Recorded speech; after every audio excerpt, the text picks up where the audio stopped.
Հայաստանի արտգործնախարար Արարատ Միրզոյանը արձագանքել է իր թուրք պաշտոնակցի Հական Ֆիդանի այս հայտարարությանը. եթե Անկարան հիմա կարգավորի հարաբերությունները Երևանի հետ, Հայաստանից կխլի Ադրբեջանի հետ խաղաղության համաձայնագիր ստորագրելու գլխավոր դրդապատճառը։ Միրզոյանը նշել է, որ Թուրքիայի հետ հարաբերությունների կարգավորումն ու Ադրբեջանի հետ խաղաղության գործընթացը միմյանցով պայմանավորված չեն եւ երկու ուղղություններով էլ Հայաստանը իրականացնում է մեջբերում անկեղծ ջանքեր։ Միրզոյանը նշել է, որ Թուրքիայի հետ հարաբերությունների ամբողջական կարգավորումը կարող է նույնիսկ դրական անդրադառնալ հայ-ադրբեջանական կարգավորմանը։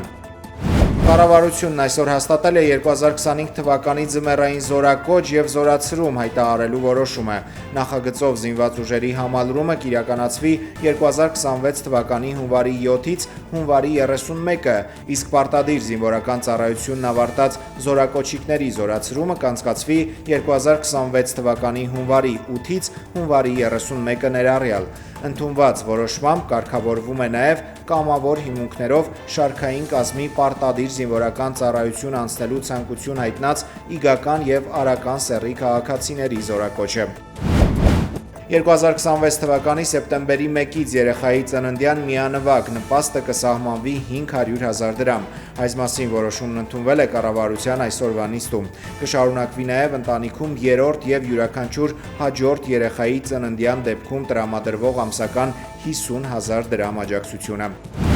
Ագարակ մաքսային անցակետում կասեցվել է Իրանից 3 բեռնատարով մաքսային հսկողությունից թաքցված մեծածավալ ծխախոտի ներկրման փորձ։ Պետական եկամուտների կոմիտեն հայտնել է, որ ռենտգեն զննությամբ բացահայտվել է բեռնատարներում, որոնք հայտարարագրված են եղել որպես ցեմենտ տեղափոխող, ծխախոտները թաքցվել են ցեմենտի բունկերների տակ, նախապես պատրաստված թաքստոցներում։ 6530 տուփ չմակնշված ծխախոտն առգրավել է։ Իրանի 3 քաղաքացիների նկատմամբ կազմվել է մաքսային արձանագրություն։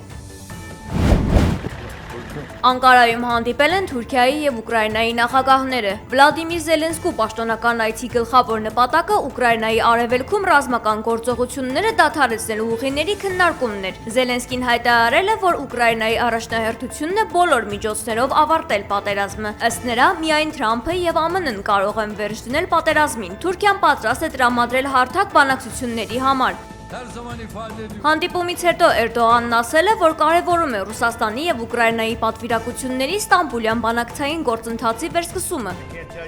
Չնայած ԱՄՆ նախագահի հատուկ բանագնաց Սթիվ Վիտկոֆը այցը չեղարկել է հանդիպման օրը, սակայն ամերիկյան մամուլը քննարկում է, որ Կիևին է փոխանցվել ԱՄՆ-Ռուսաստան համատեղ պլանը, որով պահանջվում է զիջել Դոնբասը, ռուսերենը ճանաչել պետական լեզու եւ կիսով չափ կրճատել բանակը։ Նշվում է, եթե Զելենսկին հրաժարվի կատարել պայմանները, ԱՄՆ-ն կդադարեցնի ռազմական օգնությունը։ Ըստ NBC News-ի Դոնալդ Թրամփը հաստատել է 28 կետից բաղկացած խաղաղության ծրագիրը։ Ուկրաինան այս գործընթացին չի մասնակցել։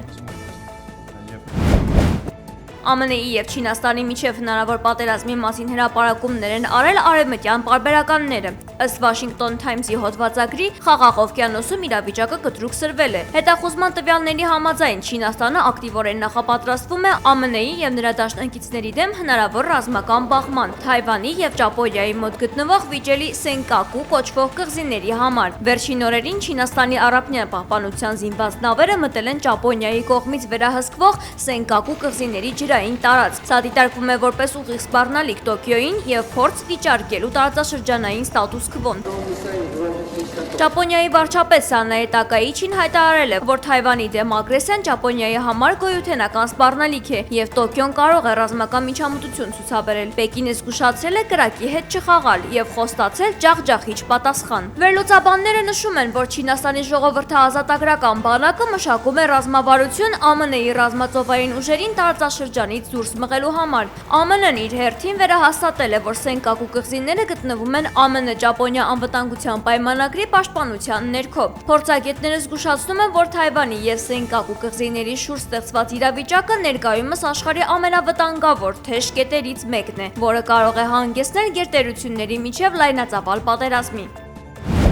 Я в любом случае очень рад. Ռուսաստանի նախագահ Վլադիմիր Պուտինը մասնակցել է արհեստական բանականության ճանապարհորդություն խորագրով համաժողովին։ Նա ելույթում նշել է, որ Ռուսաստանը չի կարող թույլ տալ քրիտիկական կախվածություն օտարերկրյա արհեստական ինտելեկտի համակարգերից։ Նրա խոսքով դա տեխնոլոգիական եւ արժեքային ինքնիշխանության հարց է։ Ըստ Պուտինի, Ռուսաստանի տնտեսության մեջ արհեստական բանականության ընդհանուր ներդրումը մինչև 2030 թվական պետք է գերազանցի 11 տրիլիոն ռուբլին։